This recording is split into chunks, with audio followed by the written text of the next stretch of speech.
Middle east में बढ़ते तनाव के बीच सऊदी अरामको की रास तनूरा रिफाइनरी पर ड्रोन हमला हुआ। यह हमला ईरान से जुड़े तत्वों द्वारा किए जाने की रिपोर्ट है। रिफाइनरी की क्षमता करीब 5.5 लाख बैरल प्रतिदिन बताई जाती है और इसे सऊदी अरब की प्रमुख प्रोसेसिंग यूनिट्स में गिना जाता है। हमले के बाद रिफाइनरी परिसर में छोटी आग लगी, जिसे जल्द काबू में कर लिया गया। एहतियात के तौर पर संचालन अस्थायी रूप से रोका गया। हालांकि किसी बड़े नुकसान या जनहानि की सूचना नहीं है। इसका असर समुद्री मार्गों, खासकर स्ट्रेट ऑफ हॉर्मुज में जहाजों की आवाजाही पर भी दिख रहा है। हमले के बाद वैश्विक बाजारों में ब्रेंट क्रूड की कीमतों में 10 से 13% तक उछाल दर्ज किया गया और दाम 80 से $82 प्रति बैरल के करीब पहुंच गए। ये बढ़ोतरी सीधे सप्लाई रुकने से ज्यादा जियोपॉलिटिकल रिस्क के कारण है। भारत अपनी कुल जरूरत का 85 से 90% कच्चा तेल आयात करता है। अनुमान है कि कच्चे तेल की कीमत में हर $10 की बढ़ोतरी से भारत के इंपोर्ट बिल पर 15 से 20 अरब डॉलर का अतिरिक्त बोझ पड़ सकता है।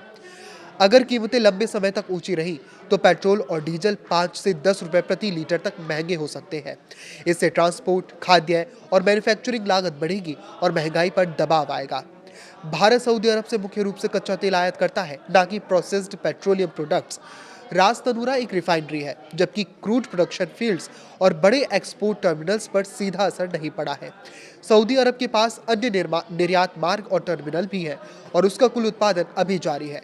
भारत की घरेलू रिफाइनरियां जैसे रिलायंस जामनगर और IOCL की इकाइयां आयातित कच्चे तेल को देश में ही प्रोसेस करती हैं। इसीलिए फिलहाल सीधी सप्लाई शॉर्टेज की आशंका कम मानी जा रही है। स्थिति तब गंभीर हो सकती है अगर हमले कच्चे तेल के उत्पादन केंद्रों या लोडिंग टर्मिनलों तक फैलते हैं या फिर स्ट्रेट ऑफ हॉर्मुज पूरी तरह बंद हो जाता है।